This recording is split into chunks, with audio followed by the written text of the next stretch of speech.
দোকান বন্ধ, বাজার ভাত করবো না। আমি এই 2 দিন দোকান বন্ধ রাখুম, যাবত তাহলে ইউটিউবাররা এনে আইবো এটার লেগা। এই 2 দিন খোলা রাখলে ওরা জ্বালাইবো।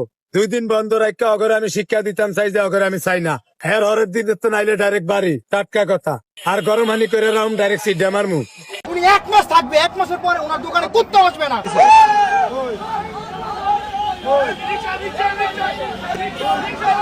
রিক্সায় রিক্সায়, এই যে রিক্সায়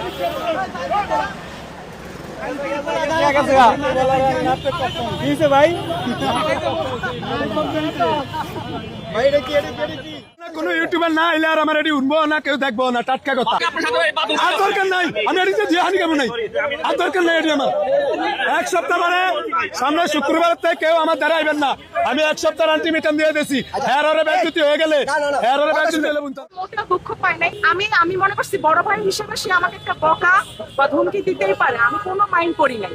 সে কিছুক্ষণ পর মাথা ঠান্ডা হলে সে বুঝতে পারবে যে না, হয়তো বা সে সাময়িক। শুধু শুধু কারণে অকারণে অনেক মানুষকে অনেক পরিস্থিতিতে ভুল বুঝতে হয় না।